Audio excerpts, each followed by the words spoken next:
Good afternoon. Thanks everyone for coming. My name is Anna Waterfield. I'm the Vice President of the UT chapter of the Alexander Hamilton Society. AHS strives to promote discussion and debate on college campuses across the country on issues of foreign policy and, in particular, national security. Today's topic, Resurgent Russia, presents an especially complex and in some ways opaque challenge to policymakers. So we're really honored to have some of the leading scholars in this field here today to shed some light on Putin's foreign policy and its implications for the US, for Europe, and for the world. So we're thrilled to be hosting Dr. Robert Lieber from Georgetown University. He is a professor of government and international affairs there. He's the author or editor of 16 books on international relations and US foreign policy, including his latest book, Retreat and Its Consequences, American Foreign Policy and the Future of World Order, which will be published this spring. Dr. Lieber has been an advisor to presidential campaigns, to the State Department, and to drafters of national intelligence estimates. He was born and raised in Chicago, received his undergraduate degree from the University of Wisconsin, and his PhD from Harvard. He's held fellowships at the Guggenheim, Rockefeller, and Ford Foundations, the Council on Foreign Relations, and the Woodrow Wilson International Center for Scholars, and the Smith-Richardson Foundation. He has also taught at Harvard, Oxford, and various other leading academic institutions. Joining him is UT's very own Dr. Michael Mosser. Dr. Mosser is a lecturer in the Department of Government, the Center for European Studies, and the International Relations and Global Governance program. He's previously taught at Southwestern University and the U.S. Army School of Advanced Military Studies, and has served as the Associate Director of the European Union Center of Excellence and as a fellow at the Robert Strauss Center here at UT. Dr. Mosser has published articles in the fields of military art, science, and sociology, and is presently working on a research project reconceptualizing military doctrine as a social construction. His latest article, Embracing Embedded Security, the OSCE's understated but significant role in the European security architecture, was published in European Security last year. So thank you both for being here. Now I'll pass the floor over to our distinguished moderator and the Executive Director of the Clements Center, which is also generously co-sponsoring this event, Dr. Inboden. Okay, thank you, Anna. So, welcome everybody. As the moderator here, I'll just make a couple of prefatory comments to set the scene for what I trust will be a very invigorating discussion, and then I will get out of the way. I'll begin, though, as a historian with some relatively recent history, my own personal history. I spent the summer of 1992 in studying at the Moscow Linguistic University and living in Moscow. I was much younger at the time. But what I will never forget, what still is, even though it now seems like a century ago, it's only 24 years ago, is this was just 6 months after the formal collapse of the Soviet Union, and the incredible optimism we encountered among the Russian students we were studying with, the Russian people. These really were, it almost seems like another universe, the halcyon days, hopes for democracy, for free markets, for a great Russian and American partnership, for a very prosperous and free future for Russia.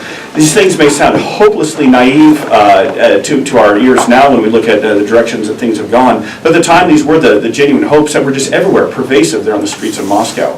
But then if we look over the last the succeeding 24 years, I think it's safe to say that Russia has confounded 3 presidencies. The Clinton and Gore administration had great hopes for a strategic partnership with a reforming Russia led by Boris Yeltsin, and those founded on many rocks, a lot of them of Russia's own internal governance challenges. Of course, the Bush administration, where I had the honor of working for several years, President Bush in 2001, in his first meeting with Putin, famously said he looked into Putin's eyes and got a sense for his soul. And that, maybe easily ridiculed now, but at the time that really embodied the strategic hopes that Putin would be, a strong leader, but also one that we could really do business with. But again, over the next 7 years, those foundered on whether some of Russia's domestic repression or differences over the Baltics, or Of course, eventually in 2008, Russia's invasion of Georgia. Again, almost as if history repeated itself, when the Obama administration came into office, the great hopes of the Russian reset, perhaps Putin was a little marginalized now that Medvedev had replaced him as the president. But again, as we've seen with recent years, especially with Russia's aggression against Ukraine, those hopes have always foundered. So how do we make any sense of this? Who is Putin? What does he want?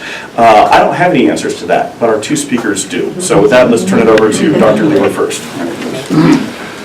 Thank you very much, Will, for that gracious introduction. I will note a footnote that whereas Bush looked into Putin's eyes and saw his soul, as some of you may remember, John McCain commented that he looked into Putin's eyes and saw 3 letters, KGB. Which also is a tip-off to where I'm going with this in a moment. I also want to thank the Alexander Hamilton Society for organizing this. It's a terrific outfit, established 4 or 5 years ago, with chapters now at 50 or so leading universities. The concept of it is wonderful, and I want to thank Anna Waterfield and Leon Kozma, who lead the local group, and congratulate them on their effort. The important thing is, as we used to say at Wisconsin, it's a plaque on the main administration building in Madison from the regents around the year 1900, that the purpose of the university is the sifting and winnowing of ideas, without which the truth cannot be found.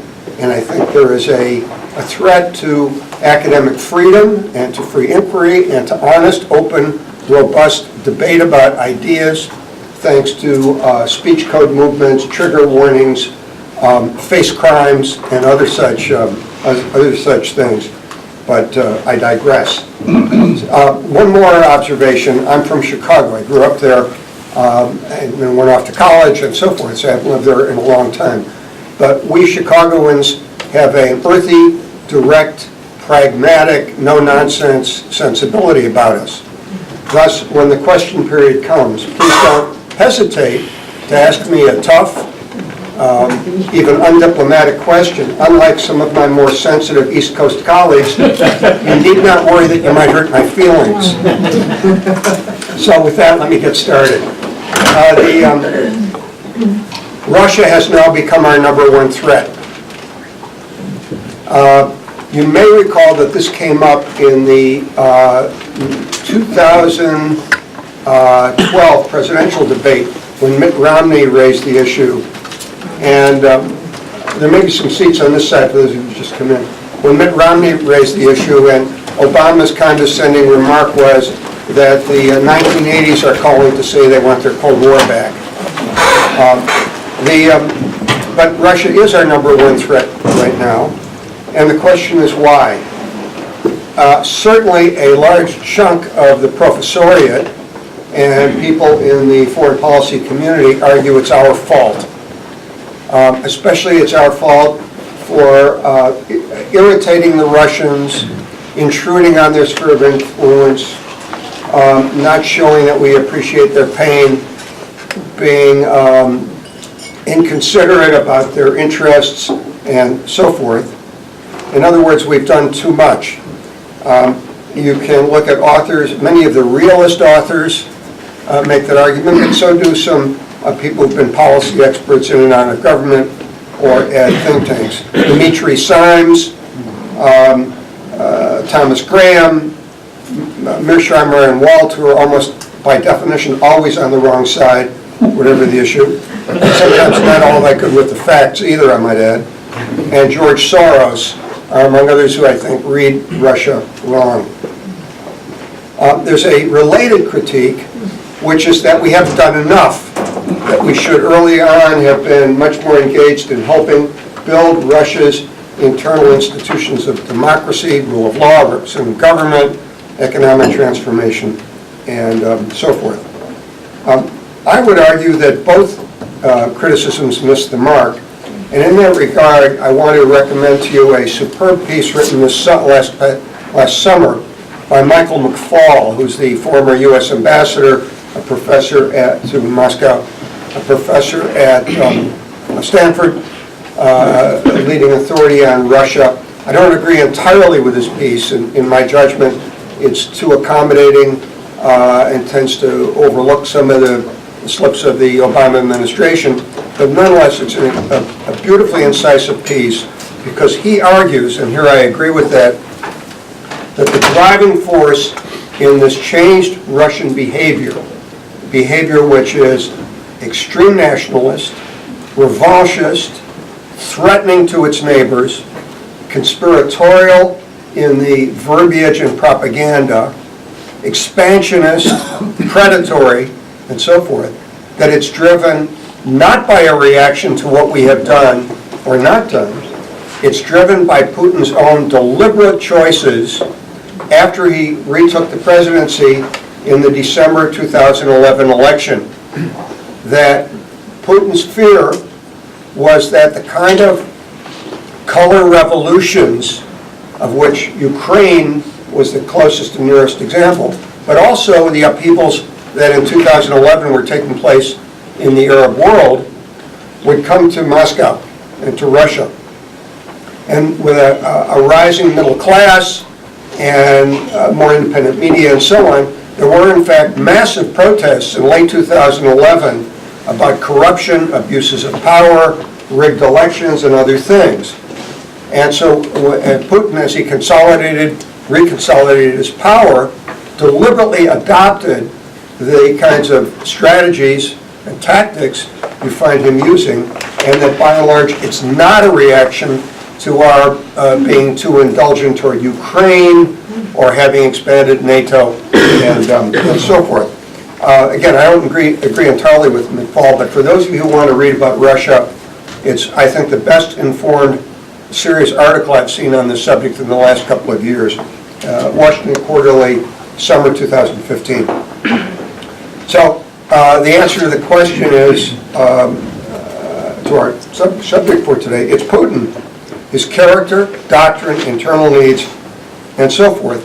And in doing so, he's seeking to regain much of the lost influence over both the inner and outer empire. The inner empire, of course, being the former republics of the Soviet Union, which had 15 republics, and that came apart at the end of 1991, when the Soviet Union basically peacefully committed suicide, and also to increase his influence over the outer empire, that is, other countries in its periphery, especially the Warsaw Pact countries and so forth, who were under Russian influence or domination, although not governed directly by Russia.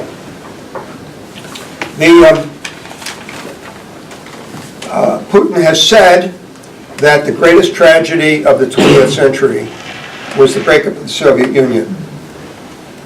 And it's part and parcel of his approach to this subject. Clearly, he's not going to be able to reestablish the former Soviet Union. There's no indication that he believes in communist ideology, which almost nobody in Moscow did by the time the Soviet Union came apart. But there are other attributes of this. He is, to some degree, a Leninist. Lenin, of course, made that famous statement about you should probe with bayonets. When you hit steel, withdraw. When you hit mush, keep pushing. And in a moment, I'll get to where the Obama administration comes in on this, and I'll also put in a plug for my new book. Putin has been busy. If we'd been talking about Russia even a few years ago, we would talk about how decrepit the Russian armed forces are in their manpower and their weapons and what they can do and so forth. That's no longer the case. He has put a lot of money and effort into rebuilding the Russian forces, into modernizing with advanced, technologically sophisticated weaponry, and he's shown by the deployments in Syria, for example, and by some other things, that Russia has much better capabilities now than it did even a few years ago, the way we used to think of them as pretty well finished. He's threatened his neighbors. He's made overflights as Russian military aircraft regularly overfly or intrude in the airspace of their neighbors, especially the Scandinavians, even the Brits, the Poles especially. And some of this is done with what I would call Chicago Mafia-like menace, as in, you've got a wonderful restaurant here, it'd be a shame if something happened to it. And the Baltic countries and Poland in particular get it. Having lived between the tender mercies of the Germans and Russians for centuries, they've got a pretty clear understanding of what a powerful neighbor who's not entirely deterred has the potential to do. Unfortunately, that's not always appreciated on the American side these days because we've lived a charmed existence.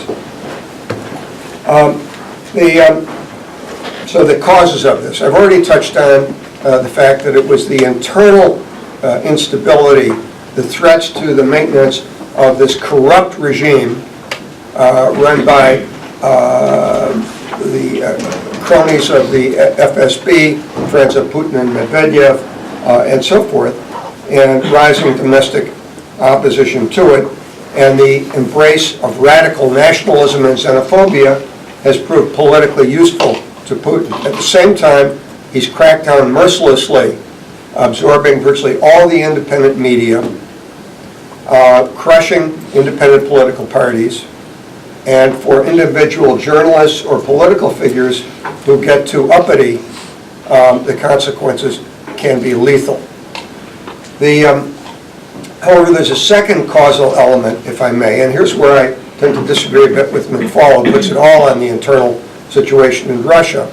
That is to say, it's the relative retrenchment, inaction, and retreat which has characterized Obama's foreign policy over the last 7 years.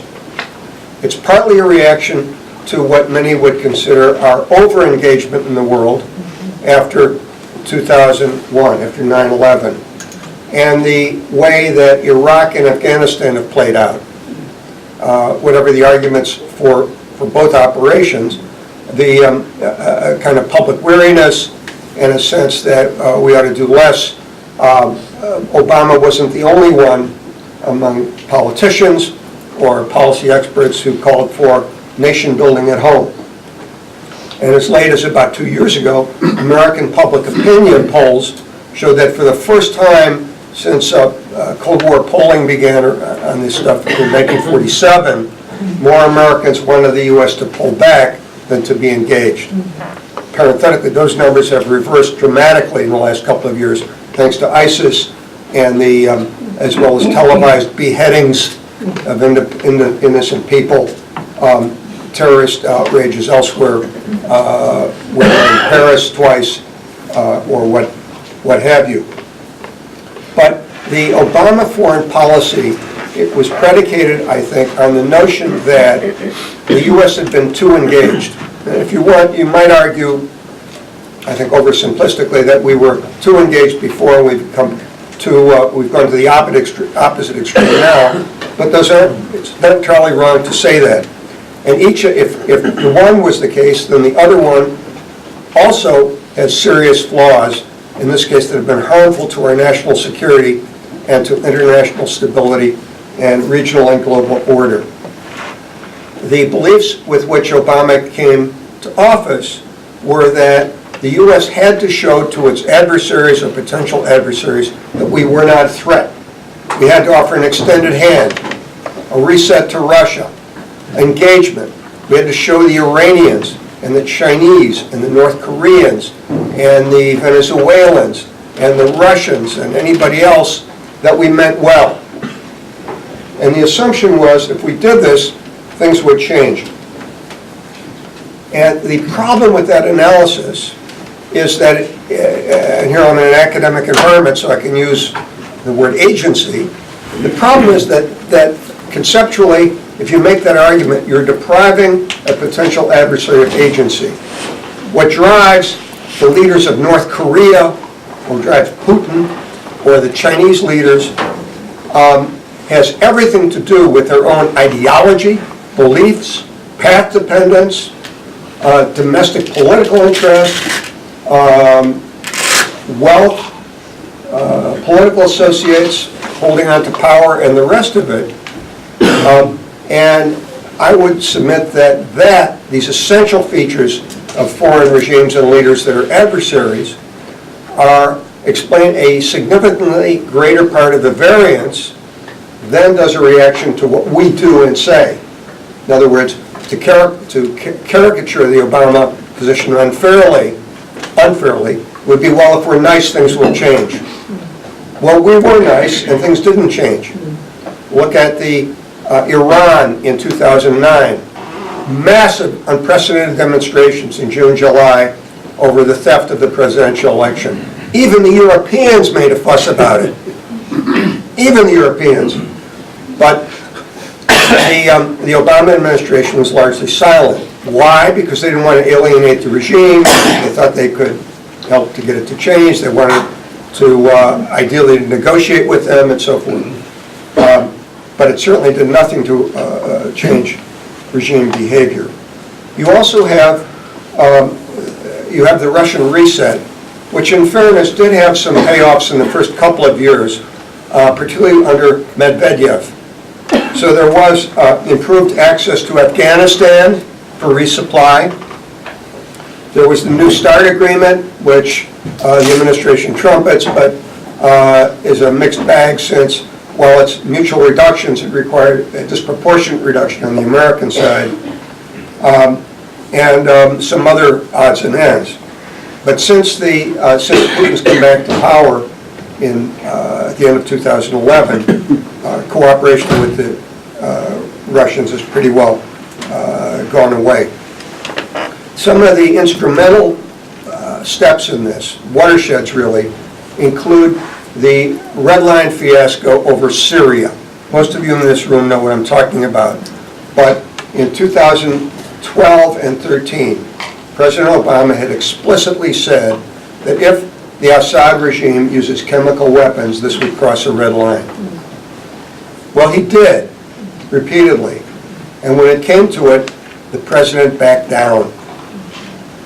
If you're going to draw a red line, you need to stand behind it. If you're not going to, then don't say it in the first place. That back down was read loud and clear by everybody, by leaders and experts in the Middle East, in China, Russia, and so forth. It said something about what this administration would be like, and I would argue it's had very serious consequences. We turned a blind eye to Russian cooperation with Iran on Syria especially. On Ukraine, one of the things that stands out is after the Russians, with their little green men in February 2014, in March, first entered and then annexed Crimea in a fraudulent referendum, and then turned immediately with the same tactics to the Donbass region of eastern Ukraine. The Ukrainian regime desperately appealed to the U.S. for defensive weapons. This is almost something out of Saturday Night Live. They asked for body armor, counter-battery radar, night vision goggles, things like that. The administration's response, so as not to provoke the Russians, was to give the Ukrainians, I know some of you in this room know where I'm going with this, 300,000 meals ready to eat, MREs. Even now, they're reluctant to do this, and it's a misreading of the Russians and so forth. The argument is, well, no matter what we give them, they cannot defeat the Russians militarily. True, but you can increase the costs to the Russians, and Putin is cost sensitive. For example, when the body bags started coming back to Russia, because the little green men and increasingly Russians from the regular military started coming back dead, for a time the regime was trying to cover it up, to the extent even of imprisoning one of the mothers who made a fuss about it and tried to organize a group. Certainly the people I talk to in Europe and the Middle East, who are people engaged with strategy and so on, think that the Red Line fiasco sent a signal around the world that was unmistakable and has been damaging to us.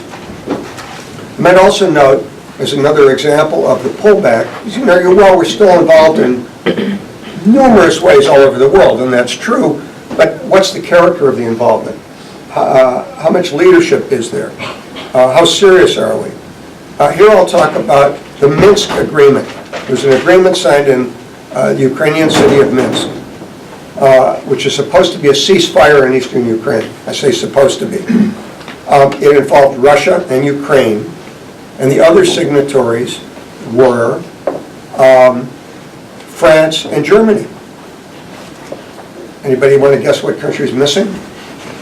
United States. And I draw a contrast with the upheaval in the Balkans, culminating in '95 and again in Kosovo in '99, where the U.S. was a key player in the contact group of the main powers involved. So the absence of the U.S. from that is palpable. I'm not suggesting we go to war with the Russians, but I will criticize the Obama administration for, on almost every given issue, whether it's the details of the JCPOA, that is the summer agreement about Iran nukes, or some of the subjects I've talked about, the position seems to be either you have to do it this way or the alternative was war. And that, I think, is simplistic and condescending. In a university where people are concerned with strategy and history and so forth, the alternatives between doing nothing and outright war are almost infinite. Economic, financial, political, cultural, covert, overt, and so on and so forth. And that kind of response, I think, is an unnecessary and inappropriate oversimplification. One more example of fecklessness. Jens Stoltenberg, the Secretary General of NATO, was visiting Washington last March. And President Obama deliberately avoided meeting with Stoltenberg so as not to seem provocative to the Russians. I mean, you say to yourself, where's the thinking on this? If you're dealing with great powers, and there are some who've argued that it was, in some respects, easier and clearer to deal with the Russians during the Cold War than it has been recently. And the reaction among our European allies, at least until the last couple of months, has been one of deep concern. For example, the Polish Foreign Minister Radek Sikorski last year at this time made I think, unscripted remark. He thought the microphone was off, and it wasn't, in which he said that U.S. ties were, quote, worthless. He had also made an observation involving a four-letter word, but I don't remember what that four-letter word was. A couple of other concluding remarks, and then I'll stop. In sum, I would argue that policies of engagement and conciliation aimed at Russia have been followed by more aggressive and threatening behavior on the part of the Russians.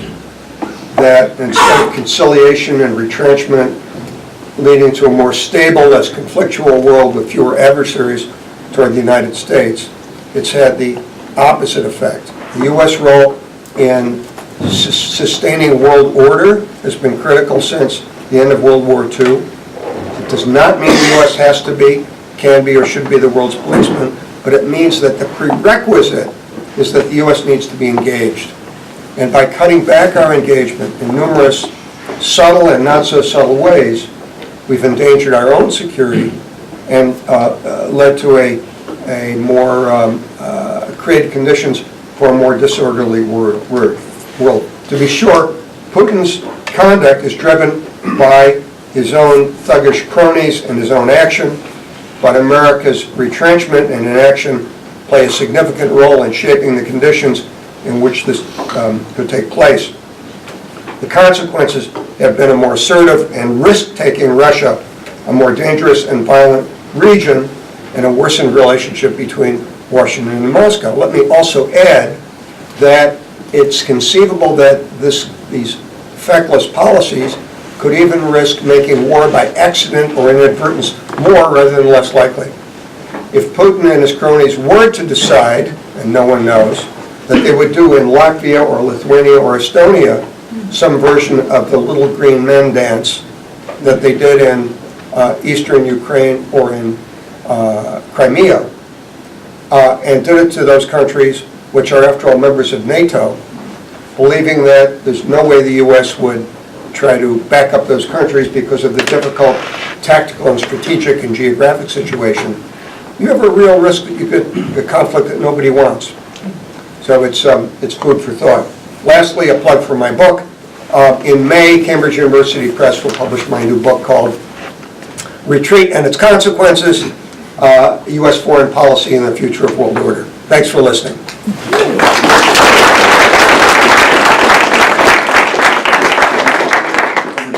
Great. I'd also like to thank both the Clements Center and the Alexander Hamilton Society for having me. I only had to walk up the hill as opposed to fly in from Washington, so it's a lot easier for me to get here than Dr. Lieber, but it's a great honor to speak to such a great crowd at lunchtime on a Tuesday. Sort of look outside and think I could be out there instead of inside here, but it's great to be here, and I'm happy to sort of do my part. I'm also very happy this is not a debate. A great deal of what Dr. Lieber said I find compelling, and I'm not in a position to refute point by point, and I'm happy we're not doing that. I've got my own sort of take on this as a non-foreign policy expert, as an IR, international relations, and sort of European security scholar that is, as Don Rumsfeld used to say, a little bit off to the side, right? Not necessarily head-on confrontation, but also not entirely in agreement. And over the last couple of weeks, as this event was being put together, I thought about what I could bring and how I could sort of address some of the points that I knew would come up, and some of the ways that I thought this conversation might go. And it didn't really hit me until last night. That's sort of how I would open this. And I'm going to key off of one of the sponsors of our talk here today, the Alexander Hamilton Society.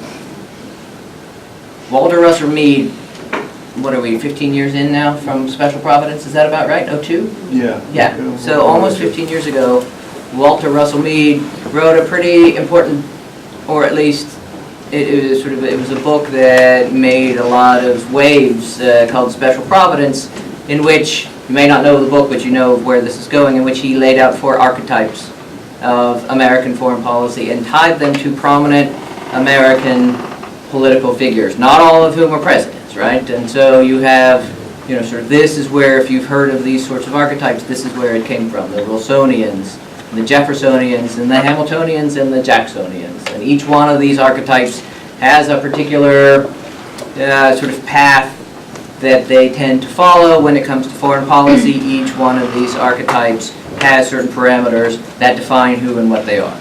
And being as we're here as guests of the Alexander Hamilton Society, I thought I might be my own sort of person here and try to be a wee bit provocative and say, what if we think of Vladimir Putin as Hamiltonian, as a Russian Hamiltonian, not obviously as someone who fits in with our particular American foreign policy archetypes, but rather the classic philosophical archetype of Hamilton himself. And sort of I was working my way through sort of what defines a Hamiltonian, who is a Hamiltonian, how do you know if you're a Hamiltonian. One would hope that the folks who hosted the society, you guys know who you are, and that's good.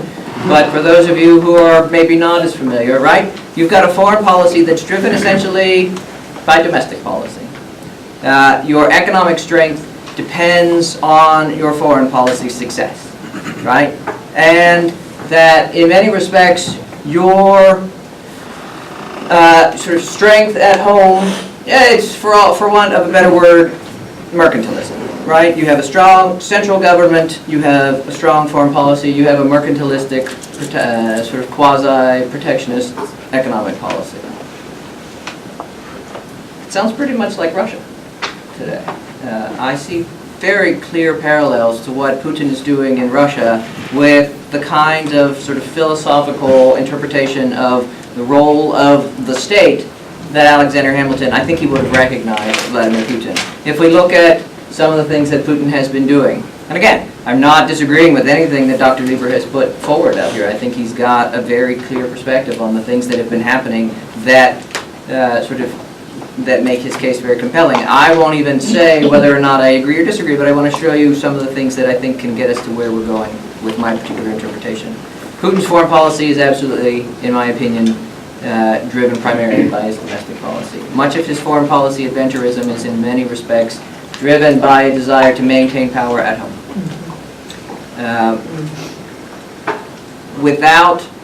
Putin runs a personalized regime. He has done so very successfully since he came to power in 1999 and then returned to power. He has depoliticized the regime in some respects and over-personalized the regime in others, to the point at which the regime's success, or lack thereof, is in many ways tied directly to him.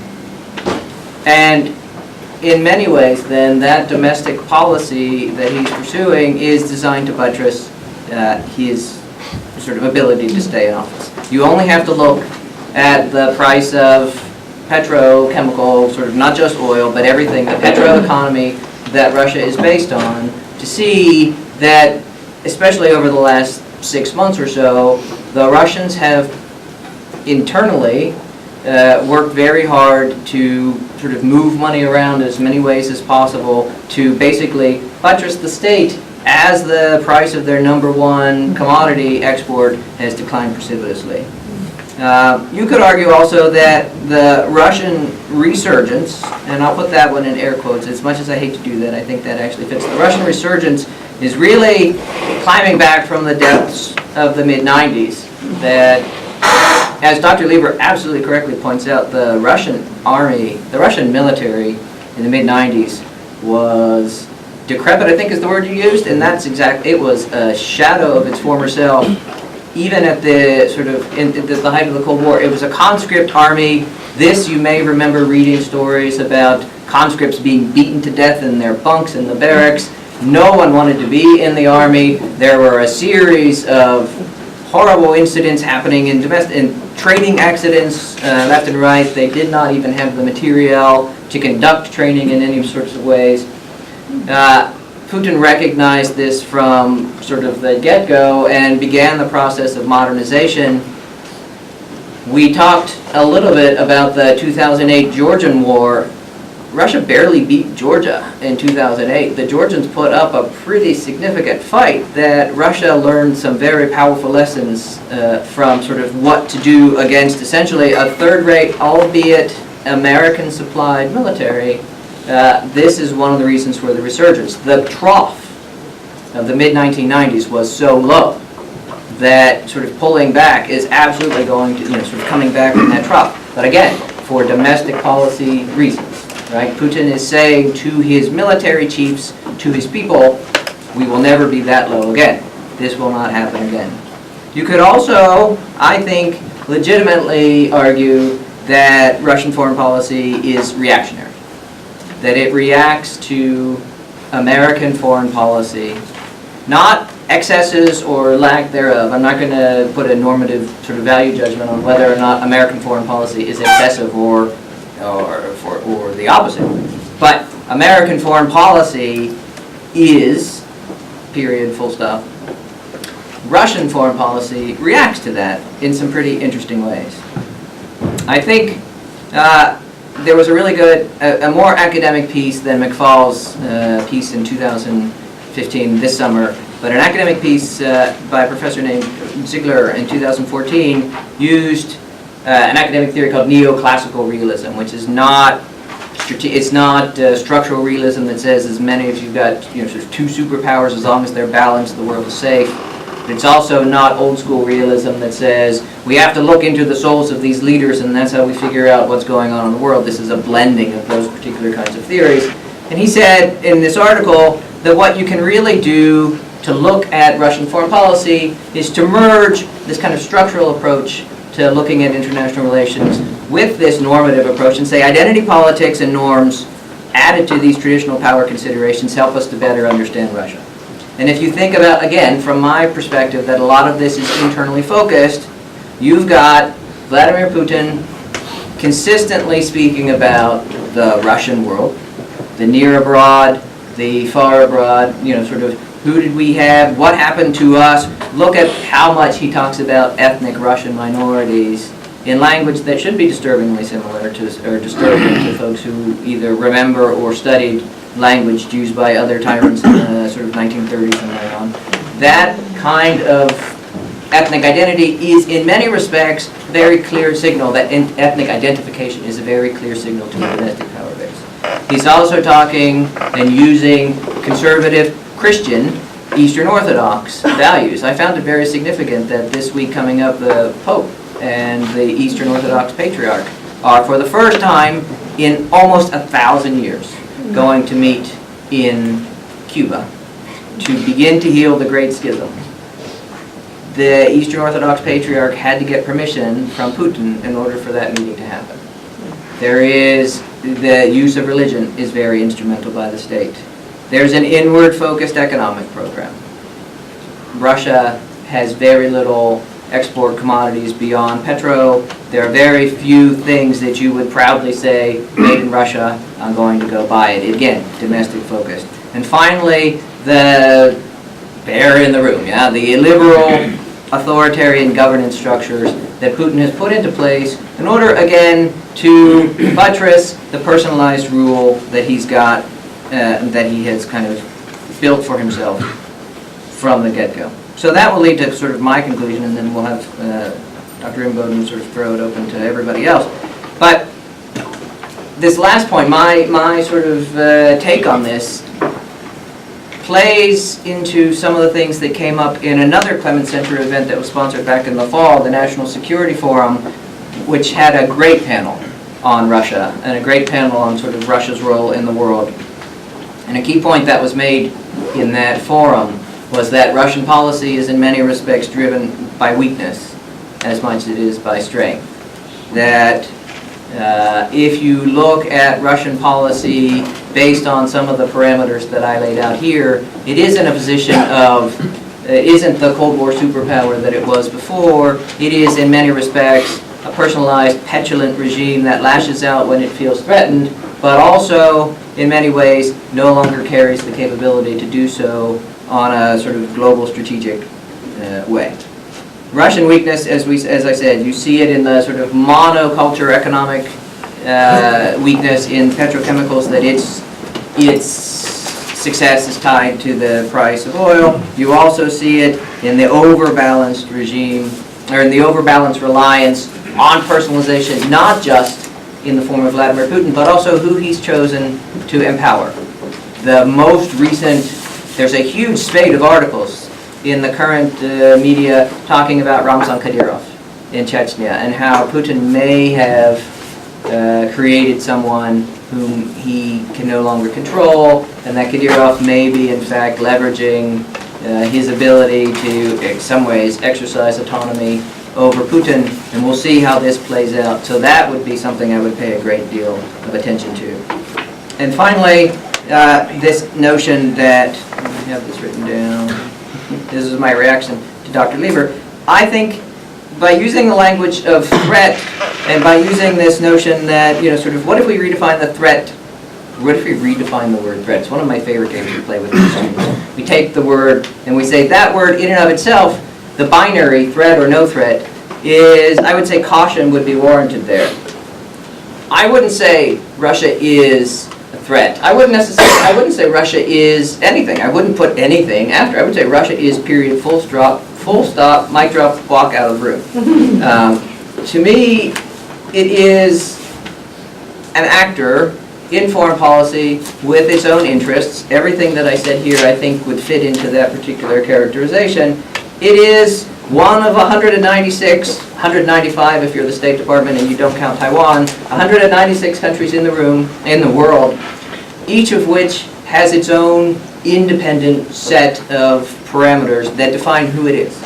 If we make this all about the U.S. and its action and inaction and how that then sort of impinges on Russia, or the vice versa, I think that we can, in many respects, not necessarily create a problem. I don't think, you know, and I'm not advocating sort of sitting back and just sort of letting things happen and say, well, there it is, you know, we can do anything. The best policy is sort of ignorance. If we ignore it, maybe it will go away. But I also, as I say, if I had to title this, it would be, sort of caution warranted, right? Sort of red light on the dashboard does not necessarily imply threat needing to be addressed right now. It could merely be pay more attention to this, know more about it. So I'll end there and turn it over to Dr. Inboden. Okay, all right, great, thank you very much. I'm going to throw it open to questions from our audience in a moment here, but first I do want to give Dr. Lieber a brief chance to respond. So Putin as Russia's Hamilton, Russia just a kind of a blinking red light on the dashboard and not a big threat. What say you? Well, I'll invoke the chairman of the Joint Chiefs of Staff, who testified to Congress that Russian aggressive behavior and its nuclear arsenal are the single greatest national security threat to the United States. I think that's an objective reality as well as a perception of reality. Second, Putin in his approach, which has a whiff of proto-fascism about it, more than a whiff, bases his arguments on three sort of paranoid sets of beliefs about threat. One, he is protecting Russia and its people from fascism, which in this case means Ukrainian fascism in his judgment, but at times the U.S. is painted in ways which are defamatory beyond belief. The use of the great lie technique of things that both the Nazis and Soviets did in the bad old days is sometimes evident in Russian media. It's really quite astounding. Next, so defending Russia from fascism. Second, defending Russia and the Russians from the huge threat of American imperial power, that we're a threat to Russia. And thirdly, defending Russia from Western values, from the European and Western values, especially social and cultural values, women in society, gays, tolerance, and what have you, in which case there's a close cynical working relationship with the church. I always like to throw in cultural symbols, and I even throw in suggested movies on my reading list for my courses. A brilliant movie not to be missed if you haven't seen it. It was one of the entries for the Academy Award for Best Foreign Film a year or two ago. It's called Leviathan. I doubt that very many of you saw it, but it brilliantly captures the symbiotic relationship between the Russian state, the nature of the society, the corruption, and the role of the church. Again, not to be missed. It's also not a very optimistic film, but it's very realistic. A couple more observations. An important one. Putin, prior to this stint as president, in his previous stints, had actually been more cooperative toward the West and the U.S., including at the very time that NATO was enlarging. The realist argument, and the argument that it's our fault, focuses on, oh, well, we expanded NATO and that irritated the Russians, it's our fault. But the point is that the major expansions of NATO took place in the aughts, and neither Putin nor Medvedev really were all that concerned about it at the time. Putin has really changed his tune, and it's not the case that it was the expansion of NATO, for instance, that did it. I would conclude by saying that U.S. policy is a permissive cause. The driving cause of this is Putin and the nature of the regime, the desire to hold on to power because of the threat he sees to the very character of the regime and the state itself. And that each of these explain a proportion of the variance, but the U.S. permissive role is there. The main responsibility is Putin himself. Thanks for listening, and I look forward to questions. All right. Questions from the audience? Professor Radai. Lawrence Vede, I teach you at the LGA School. I wanted to get back to something that Mike Mosser mentioned at the very end about weakness. And my question is, it seems to me that there's a good argument to be made that this is lashing out in weakness, in the sense that if you look at Russia's demography, it's the worst, I think, demographic trend in the world. It is literally dying out. It has such a nationalist rhetoric that immigration is not really going to be the way to save that. So it has huge demographic problems, economic problems. I think Michael also laid out very well. So my question to you is, if it is true that Russia is lashing out in weakness, does that matter? Because that's the second question. Is this something where it would actually be wise to just sit back, wait until the tantrum is over, and after that it's basically Russia is headed for decline and we don't need to worry about it? Or is the fact that it's lashing out in weakness make it even more of a troublemaker and even more important to react to it in much more forceful ways, as Bob Lieber would put it? So I just wanted to ask that question. So is Russia on its way to being a really big Somalia, I guess is the question. Not at this point. The question probably better directed to Mike, but a weaker state can do a lot of damage, and the Russian role in Syria, in cooperation with Iran and so on, is the first major reassertion of Russian influence in the Middle East since the Russians were basically forced out of Egypt in 1973.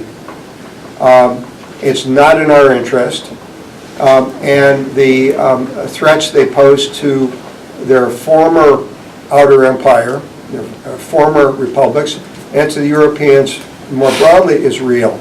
Putin cynically would love to break up or cripple the European Union. The French National Front Party, driven by, now led by Marine Le Pen, had got a $10.5 million bank loan from a Moscow bank to fund a recent campaign. And some of the radical nationalist, hardline rightist populist parties in Hungary and elsewhere, and some of the anti-EU parties in places like Britain and Germany, share ideas about the EU, which are those of Putin. So he's hostile to Western interests, and I think it's a mistake to say, well, he's weak, and so on. The faults of Russian society, including the demographic catastrophe, were worse in the last years of the Soviet Union in the first decade. Russia began coming back together at the end of the 90s after an economic crisis, when they finally revalued the ruble and so forth. So I don't think their internal domestic situation is as dire now as it was. On a long-term basis, it's terrible. And Putin's policies have actually done more harm to the Russian economy, discouraged investment because of the absence of a predictable rule of law and so on. About 6 years ago, if you looked hard enough, you would find in a lot of the popular academic journals 3 words: Shanghai Cooperation Organization. Anybody heard of the Shanghai Cooperation Organization? A few know. Yeah, exactly, a few, but not very many. And the Shanghai Cooperation Organization, if you had heard of it, if you were looking in the sort of was considered to be a real problem for the West, because it was Putin's and Xi Jinping's, and before him, the sort of leader of China before, Hu Jintao, the notion that this was going to be the Russian-Chinese axis that would counterbalance the West, specifically NATO. It was never meant to do that, of course, but it was in the literature. This was what was going to happen. This was going to be this Russian-Chinese new axis of power. China doesn't need Russia. China's got its own issues. Russia needs China a great deal more than China needs Russia. The point of my little anecdote here is that when we're talking about weakness, that was one way in which people said this is how Russia and China are going to partner to be in a position of strength. The organization that was supposed to bolster both of these countries to a point at which they would overshadow the West, however broadly defined, the organization itself is moribund. It still exists, that it doesn't do anything. And both countries are much more concerned with domestic internal cohesion. And it's not a panel on China, and that's good, because I've got a China expert sitting right next to Lawrence, who knows a lot more about this than I do. But both countries, again, it comes back to my domestic argument. Russia absolutely can be dangerous. One of the things that Russia is doing in Syria is live fire testing of its weapon systems that it was never able to do in the Cold War. It is using missile systems and using a brand new plane, the Su-35? The Sukhoi 35, that has never been used before. Because it goes back to what I was saying, they couldn't train with it. They had no place to use it. This is what Russia is doing now. It isn't necessarily acting out of this position of strength. Is it more dangerous that if it's weak? Possibly, but again, impossible to predict. Another question. Yes, there in the back.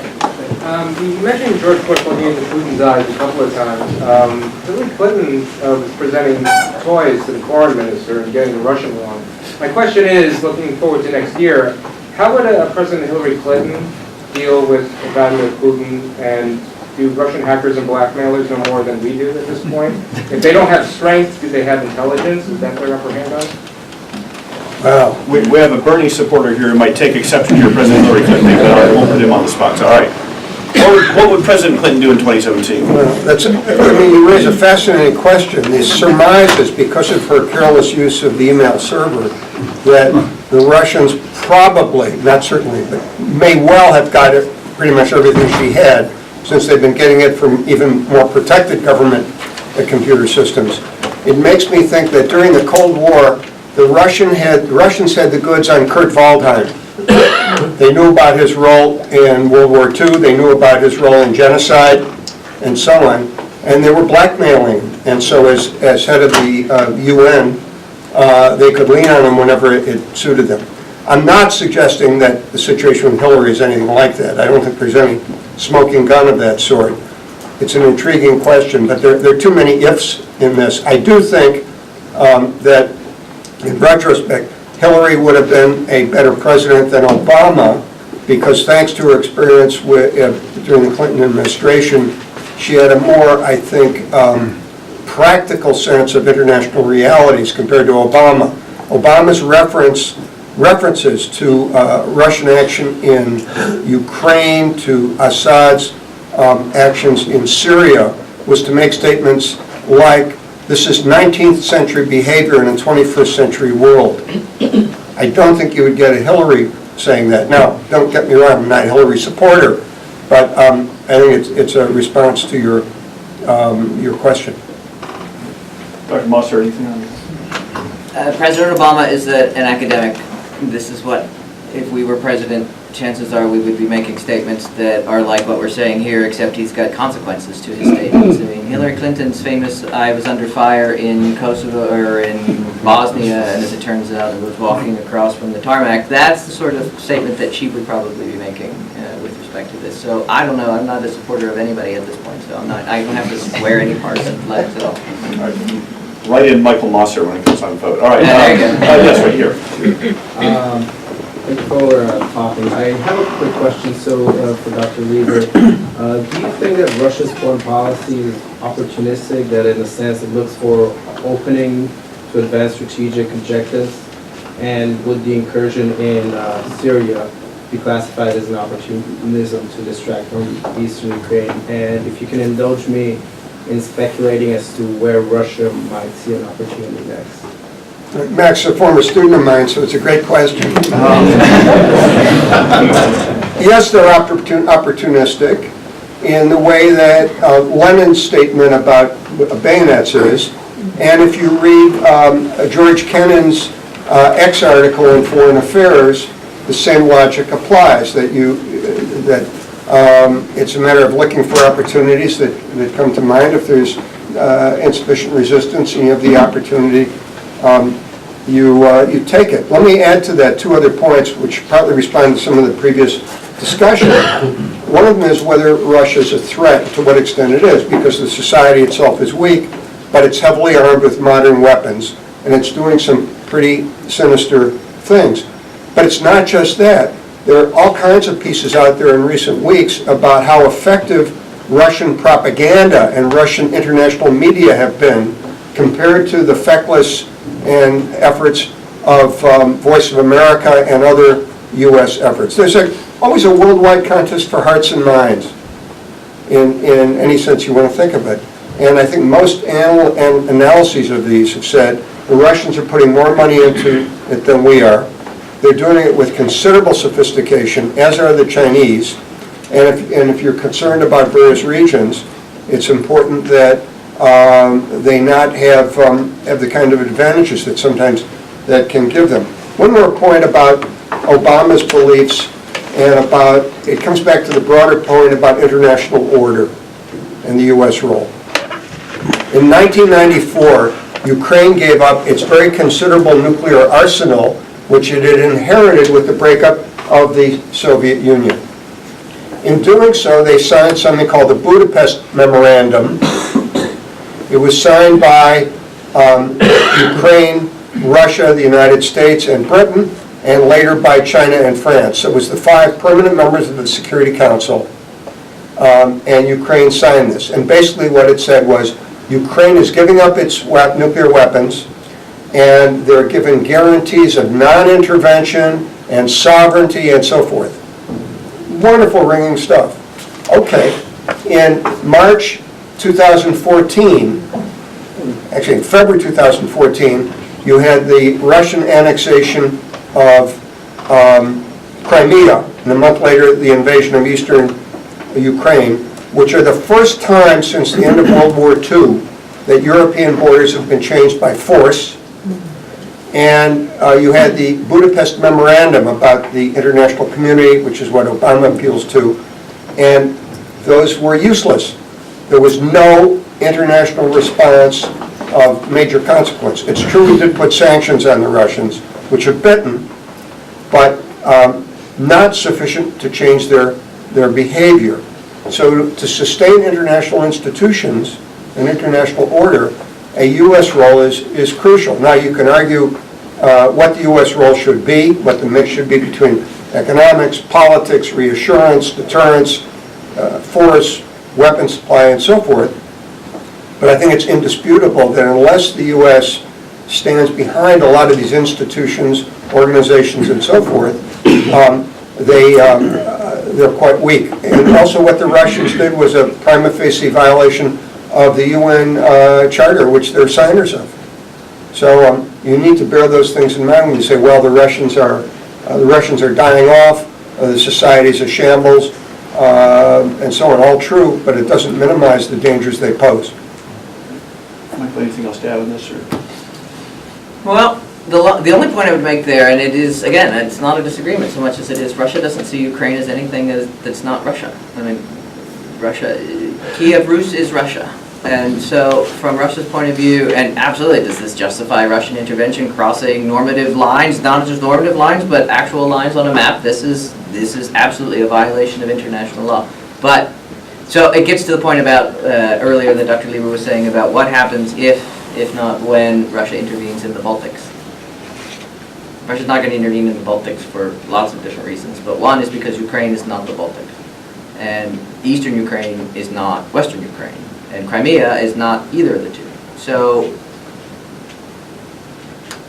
the Budapest Declaration was absolutely a pretty important piece of international law that was really centered around the part that we all key on in 2016 is the protection of borders. But it was much more about protection of sort of a nascent Ukraine and in many ways kind of a state building exercise, protecting Ukraine's sovereignty at a pretty sort of embryonic time of its existence post-Cold War, that we now I think we should be careful backwards looking at it and saying that this was in fact a treaty that's been violated. Yes, over here. Is where we have the OSCE. So going off everything you both said, where would you each picture Russia in about 10 years? So Russia 2026. Rob?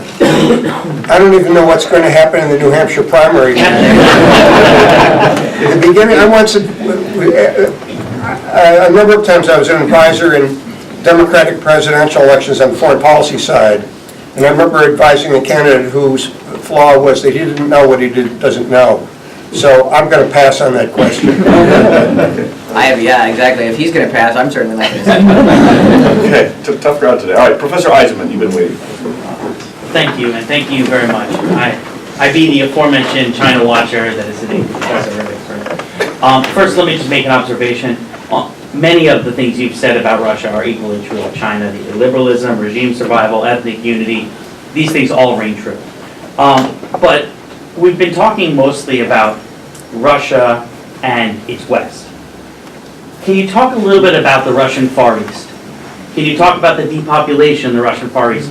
When I was in Nanjing recently, the Nanjing Massacre Museum has a big map there of all the territory that was stolen from China, and that Russian Far East is on the map.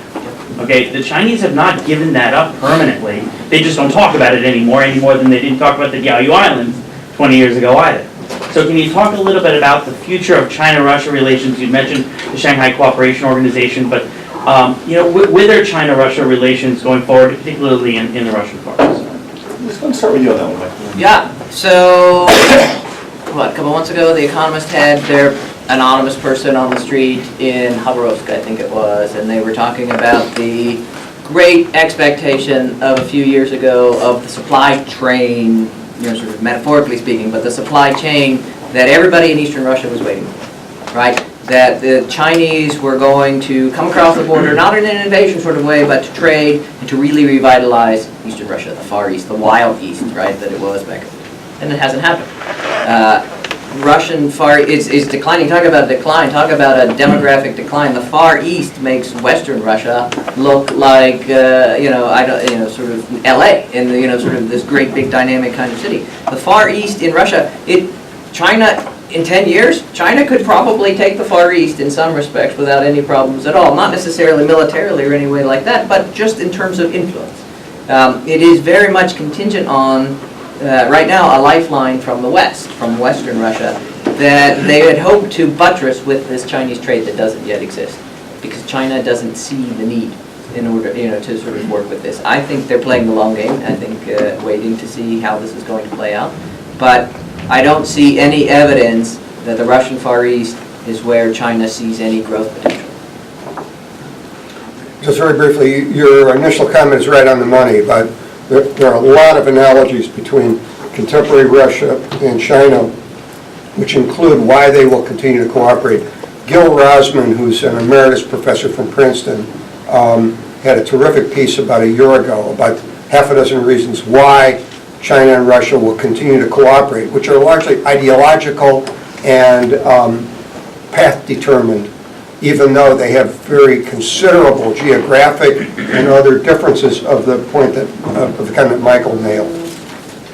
We have time for one more question. This gentleman in the back. The question of the blinking red light versus a possibly broader or more acute threat.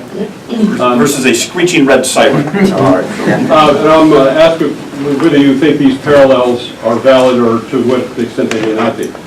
Hitler, Putin, Spanish Civil War versus Syria, and Hitler reading Chamberlain, Putin reading Obama.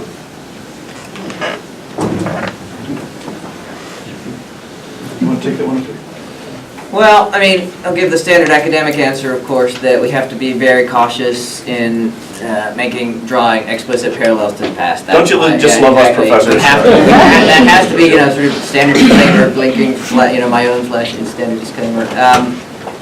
Much of what we consider today to be, we'll start with the last point about the Chamberlain-Hitler relationship, has been colored by sort of revisionist history in some respects to a point where that relationship was actually much more complicated than just the standard, sort of the appeasement word and, sort of drop it, again, mic drop, walk out of the room. There was a much more sort of nuanced relationship between Great Britain and Germany at the time that was just personified by the leaders of those two particular countries. And again, looking back on history, we think, anybody could have seen that coming, but as it turns out, that wasn't necessarily the case. The Spanish Civil War and Syria, I think the parallels are not there. I don't believe that the Spanish Civil War, again, as we look back on it now and see the Spanish Civil War as a prelude to World War II, Germany testing out its weapons in the same sort of way that I was saying that Russia's testing out its weapons in Syria, Germany was working with Franco in a much more explicit way for larger geopolitical aims than I think Putin is working with Assad. I think Putin and Assad do not share the same sort of geopolitical understanding of the way the world works that particular analogy was. So, I mean, there are always sort of superficial parallels, and they're useful for a fun kind of thought exercise, but I would caution not to go too deep into that. Dr. Lieber, the final word. There are isomorphisms of sort, but it would be a mistake to push this too far. Putin runs a regime that is, in some respects, proto-fascist. It is corrupt, thuggish. It's as though the mafia controlled the country. It represses individual and group efforts to express opposition and so on. It crushes or takes over independent businesses if it finds attractive economic opportunities. Putin himself is said to be worth tens of billions of dollars, for instance. But there are no concentration camps. He's not seeking to exterminate a race or ethnicity, even though the regime is deeply racist toward certain kinds of minorities and so forth. He's not threatening to conquer Western Europe. So we have to be cautious about that. But it shouldn't minimize the fact that there are real dangers, and to be aware that if being too ready to intervene and too ready to act and too ready to send boots on the ground is a mistake, going to the opposite extreme is also a mistake. And let me give you a possible scenario for the future. I'm not saying it's likely, I think it's not likely, but the kind of thing that would keep military planners in the US and NATO awake at night is the following. A so-called ethnic uprising breaks out in eastern Latvia of ethnic Russians who make up maybe 30% of Latvia, and little green men go to help with weapons and so forth. Is this an invasion? Does it require the invocation of NATO's Article 5 or not? One can imagine Putin doing this a step at a time, not so much because he plans to invade the West and so forth, but because of the blow it would deliver to NATO's credibility and to not only the defense and deterrence that NATO represents, but the reassurance it provides. So I'll close by saying Putin is a very bad guy. He is the main source. His role explains the preponderance of the variance of what's going on now. It's not the only factor. You might say our inaction, retrenchment, and so on has contributed toward it. But he's not Hitler or Stalin. But a good provocative question. Thank you for listening. Okay, then please join me in thanking.